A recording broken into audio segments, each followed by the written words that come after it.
Julie Wilson is a natural fiber producer and artist located outside of Asheville in western North Carolina. Several years ago, this former educator relocated to her current home, an old farmstead once vital in the local production of food and fiber.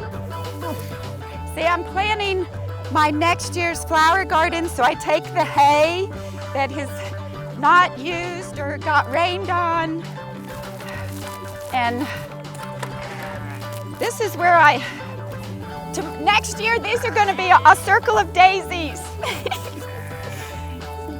So Julie took the move as an opportunity to realize her dream of creating a fully featured traditional fiber farm, capable of producing high-quality natural fiber products from start to finish.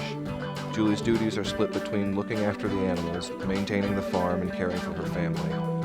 She raises numerous fibrous animals, including sheep, alpaca, llamas, Angora rabbits, Angora goats, and even provides a loving home for former show cattle.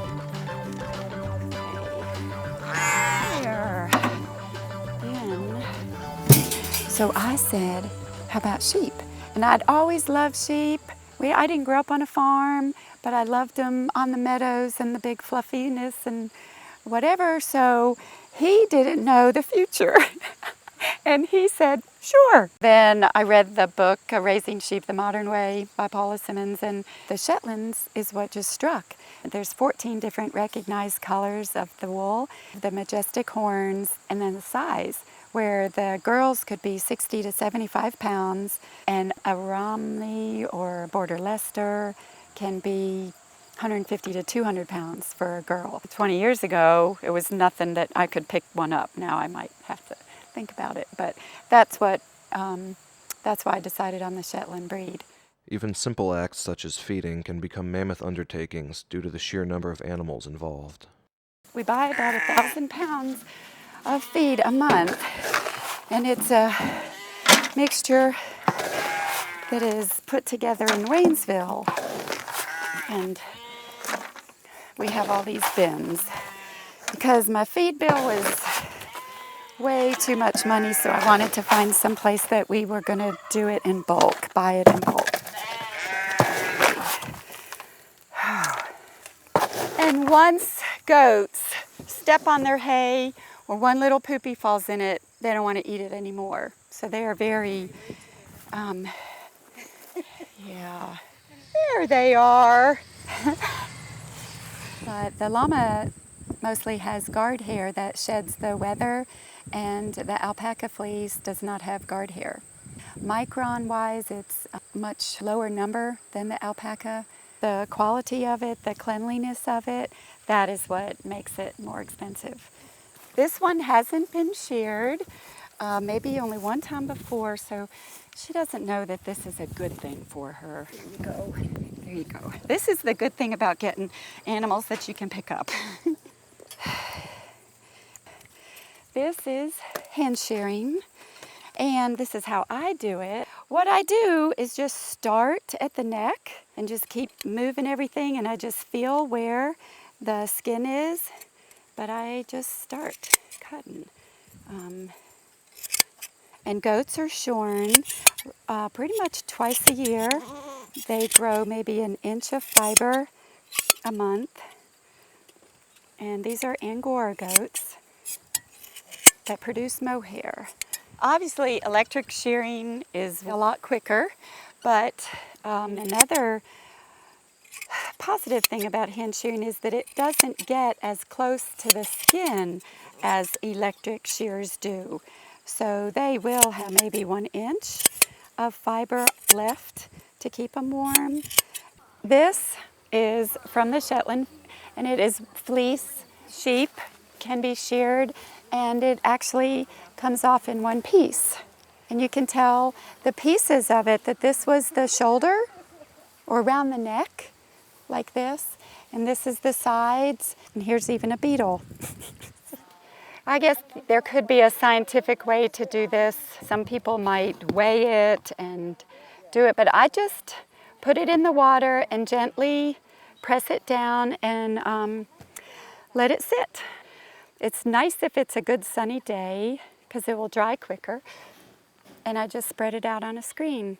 So once the fleece is dry, then the next process is to card it. What carding does, it aligns the fiber so that it is easier to spin, and you can see how it's lining up the fibers.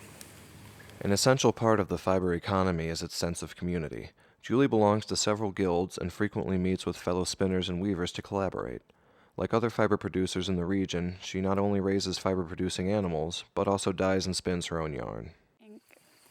Angora rabbit, you put a lot of twist into it.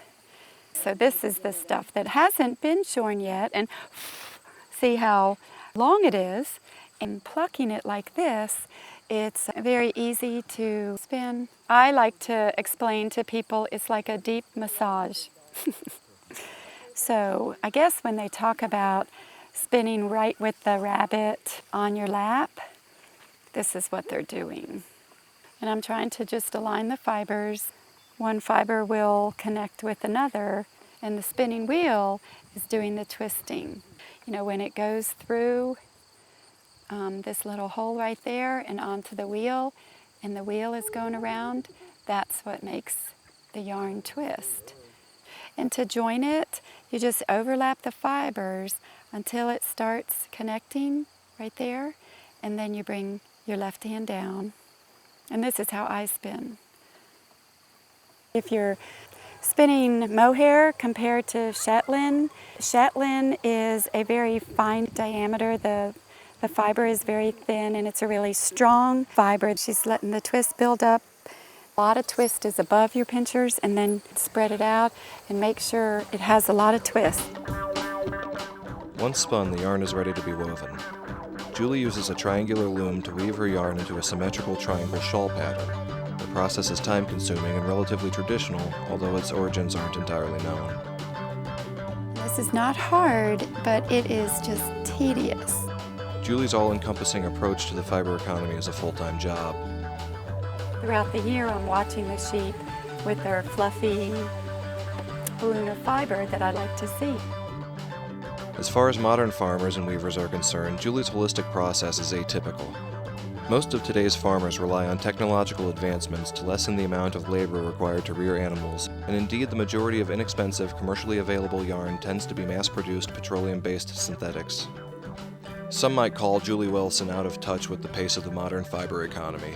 However, through her work ethic and adherence to tried-and-true production methods, Julie serves as a vital reminder of what it means to be a true craftsperson and what it means to be human. While the large-scale fiber economy is not likely to adopt her model, there will always be a place in the hearts and minds of consumers for handmade, traditional goods whose lives can be traced from sheep to shawl. So, that's it. Any other questions?